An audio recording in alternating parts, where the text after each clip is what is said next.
Bom, vamos lá, pessoal. A gente vai falar um pouco aqui nesse segundo vídeo sobre os desequilíbrios estruturais causados pelo plano de metas, né?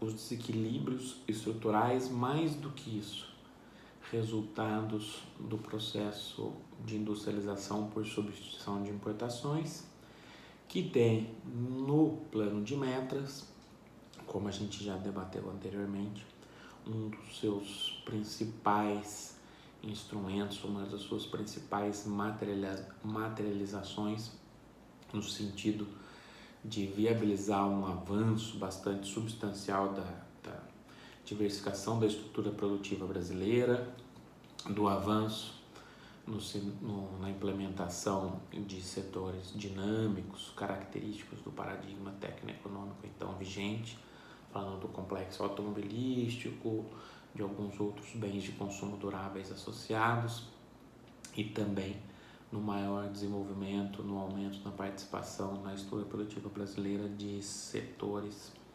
associados à indústria pesada, material elétrico, química pesada, siderurgia, máquinas e equipamentos, caldeiraria, construção naval, outros segmentos com impacto transversal na estrutura produtiva brasileira, né?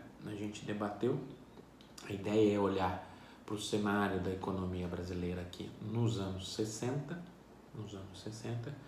e entender os determinantes estruturais e conjunturais da crise brasileira gestada ali nesse momento.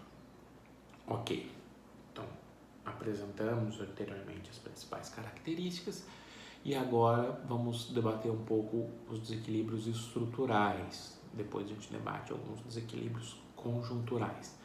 Desequilíbrios estruturais levando sempre em consideração aquela forma de argumentação que a gente apresentou que bebe, fazendo digamos assim, uma retrospectiva histórica, teórica nas contribuições do Hirschman, né? Isso foi escrito em paralelo às contribuições do Hirschman ao avanço do plano de metas, né? Um pouquinho, mais ou menos na mesma época. Então, o que a gente está falando?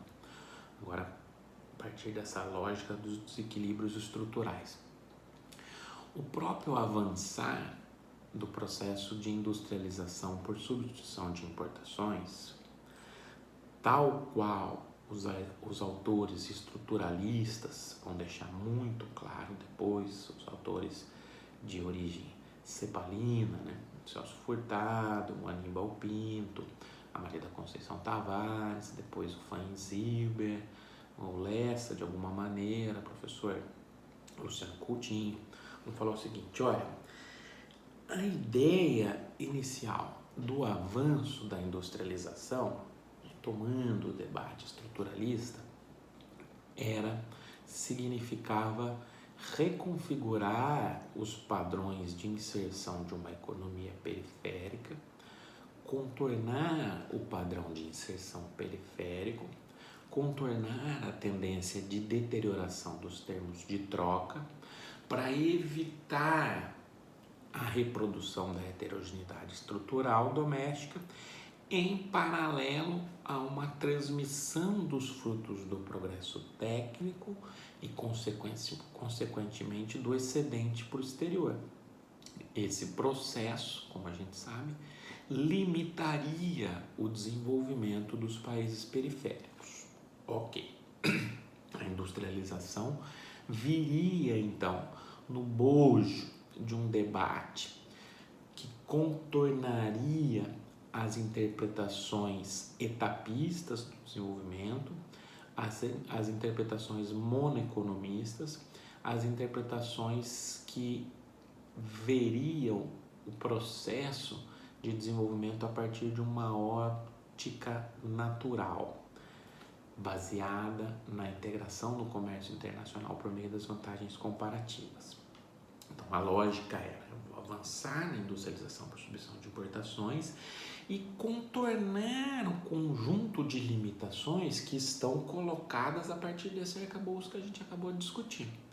O plano de metas, o esforço nacional desenvolvimentista, do qual o plano de metas faz parte, ali na segunda metade dos anos 50, está inserido no bojo desse debate.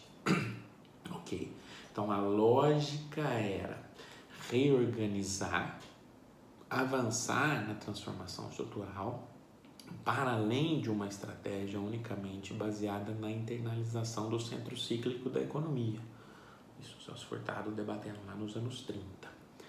Certo? A partir desse esforço, você de alguma maneira ou de outra potencializaria o processo de desenvolvimento. O que a CEPAL começa a perceber? Conforme você vai tendo um sucesso no avanço do processo de industrialização por substituição de importações, vai ficando cada vez mais claro que o avanço desse processo, na verdade, ele não contorna, ele não supera os limites colocados no paradigma anterior. Em outras palavras, ele não supera a condição de inserção periférica dependente do Brasil e de outros países latino-americanos. Opa, mas a lógica não era industrializar-se para reconfigurar esse padrão de inserção e a partir daí ser dono, digamos, dos seus destinos nacionais, controlar os meios e direcionar os fins do desenvolvimento? Sim, mas a CEPAL, ao reavaliar permanentemente esse processo, vamos lá, pessoal, percebe, o objetivo dessa discussão percebe o seguinte, é a gente avançar num debate sobre... Percebe o seguinte, olha, conforme eu vou avançando, há uma metamorfose na forma de dependência do capital nacional.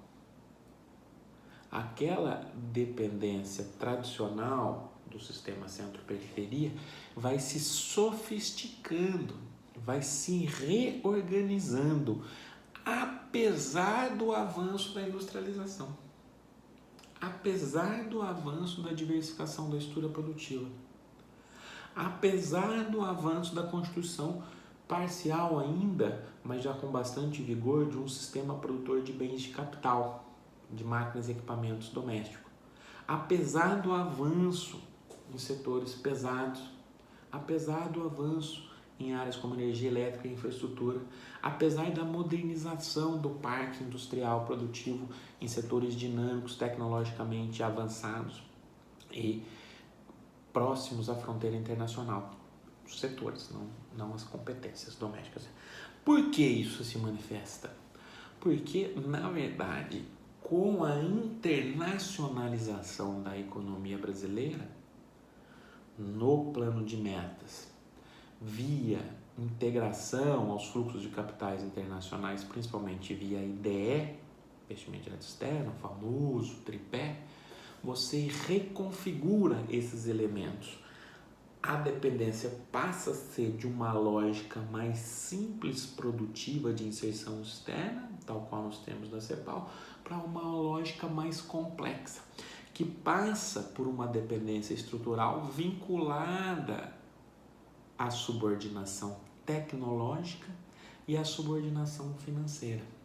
Ou seja, apesar do avanço nesse processo, os desequilíbrios se repõem, se recolocam com bastante ênfase. Eles vão gestar depois características fundamentais para a gente entender a crise dos anos 60. Então, ficamos a partir desse ponto. A industrialização recoloca os desequilíbrios no sentido de uma dependência tecnológica e financeira. A gente discute mais daqui a pouco e no próximo vídeo. E reforça ainda outros desequilíbrios característicos de países subdesenvolvidos associados à heterogeneidade estrutural, para os quais a industrialização tinha sido pensada anteriormente como um elemento de solução. Então, no fundo, eu avanço, mas reforço os desequilíbrios tecnológicos, financeiros e a heterogeneidade estrutural, como esses elementos estão relacionados com a crise da economia brasileira nos anos 60. A gente discute num próximo vídeo.